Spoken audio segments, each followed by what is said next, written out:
A lot of horror fans aren't shy about sharing their love of the genre through their wardrobe.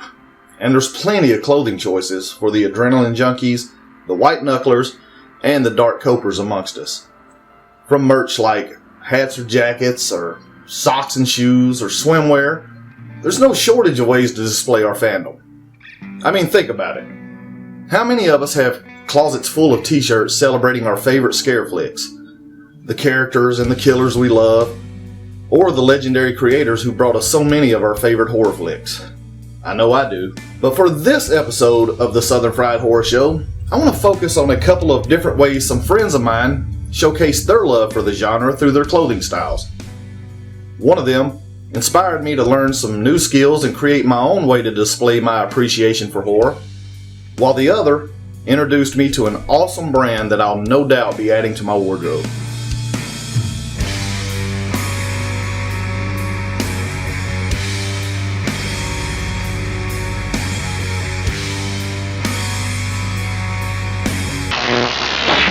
Let's talk about the cutoff, the cut, the battle jacket, the battle vest, or the patch vest. It has many names, but no matter what you may call it, they can be seen everywhere. They can be as unique as their wearers, often decorated with patches, buttons, studs, bottle tops, and pretty much anything else a person would want to make it fit their particular style. Well, my style is horror, and that's why I made my own horror-themed battle vest. And there was one vest in particular that inspired me to want to create my own. Meet Jimmy Harper, a painter, a musician, an actor, and a jack of many trades with a love for the horror genre and one of the most unique vests I've come across. Jimmy took the time to sit and chat with me about the inspiration behind his battle vest. I started off by asking how long Jimmy has had his battle jacket. I'd say every bit of 15 years, almost 20 years probably, working on this one. So, yeah, I mean, I've had this one for a second. It's just been morphing. I have 3 of them, but this is probably one of my favorite ones. So, as for how he determined how he wanted to decorate it? I mean, it's really just, the mood and where I'm at, who hands me a patch, where I get them from. I mean, that's kind of... Every patch on here is kind of like tattoos. They all have a place where I got them from, and there's a reason why I put it on there. It was a feeling. I could tell you, what was going on in my life. It's all reflections. I think this one down here, that one was given to me by Joey Jordison himself from the Murder Dolls at their table. It was like a merch table. I don't remember. It was probably 12 years ago. So I went to see them, and they were doing signing afterwards, and that came from Joey Jordison from Slipknot and Murder Dolls and all those guys. So I remember him giving it to me, a big hug and a shot of Jameson, and I'll never forget that night. So that is probably my favorite. And there's a couple signatures on the inside, including one of my father. That when this thing was taken from me, 2 years ago, that was the biggest thing, is I can't, get that back. That was the biggest thing, and I had him sign it for a reason. So, but yeah, I mean, that one, and, Frankenstein, obviously, that's one of my homies. So, but really, I mean, it's just kind of where I'm at, and if I get time, time is the biggest thing right now, and because it takes a lot of time because it's all hand stitched.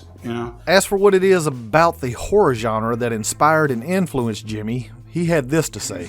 I mean, I like scary things. I find them entertaining. It's kind of like Frankenstein's one of my favorite. He wasn't necessarily the bad guy in the movie. It was the people that were the bad guys. So he was the one that was being sought after, but really it wasn't his fault. So that's kind of how I feel. I like to be myself. All my friends were all the same way, so it's kind of the same. It falls in that realm. So it just happens to be scary stuff. And I asked Jimmy what advice he would give to someone who wanted to create their own battle vest. And this is what he told me. Do you, man. Do you. If you think it's going to look stupid, or if you think, what you're doing is not going to be appeasing to somebody else, who gives a shit? I mean, it's you. So you do you. So if you like it, do it. That's you.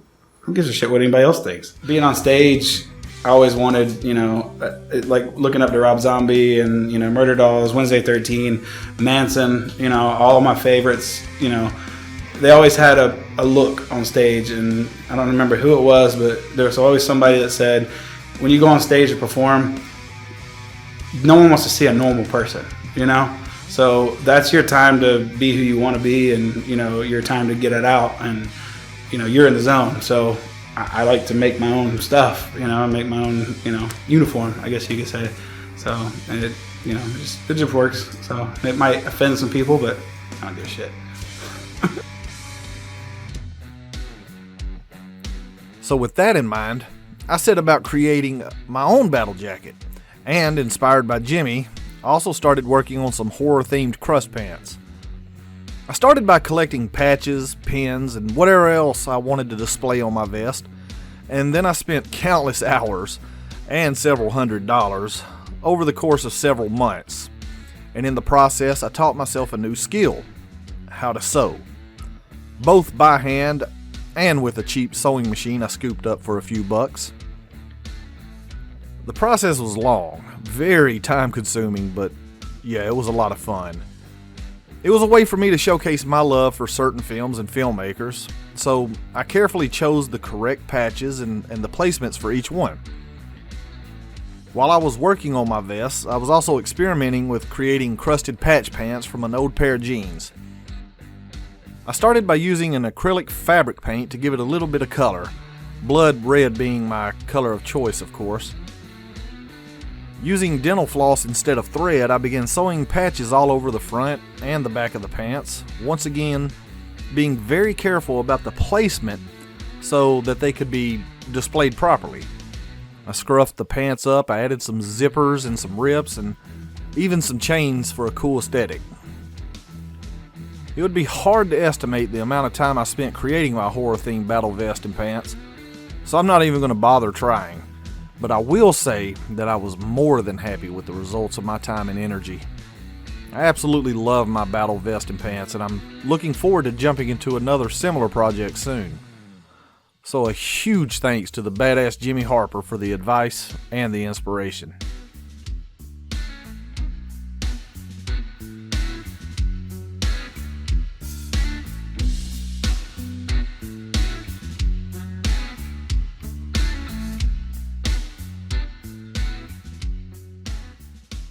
And now we go from battle jackets to horror-themed flannels. And for that I paid a visit to my buddy Pimpin Rickey, another horror fan who happens to be a flannel enthusiast. And his brand of choice is Dixon, which fans know often releases some pretty incredible horror-themed flannels and bamboo shirts. I asked Pimpin Rickey to give us a peek inside his closet to show us some of the awesome stuff Dixon has to offer. Got a few here. Let me carve it out with my knife here. So we got the one we call the Hollow for Sleepy Hollow. Nice orange and black. And you got the Headless Horseman. Then we got Pinhead from Hellraiser, which is a very nice old flannel here. It's one of my favorites. I'm going to my main favorite of all of them is my Michael Myers Dixon. I wear this on special occasions. It's a killer Dixon. The Torrance from The Shining, which is pretty decent. I love this one. It's a good color scheme. Nice. They also make short sleeve bamboos. That's what they call them. Bamboos are real soft. And this one, you have the old Orlock on there and Jason and Freddy, which I had this on a lot of times when I'm out pimping.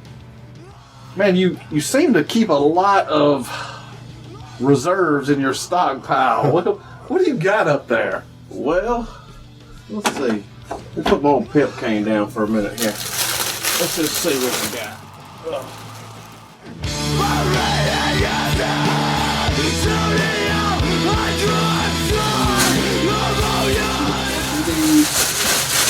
I mean, even got the old Freddy Krueger. The Freddy Krueger. Wow.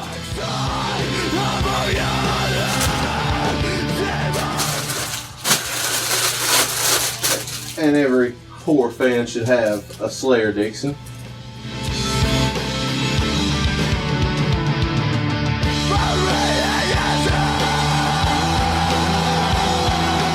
They sell out quick, limited edition, can't get them again. I've also had the Elm Street, the Voorhees, the Camp Crystal Lake, the Creature, and the Orlock.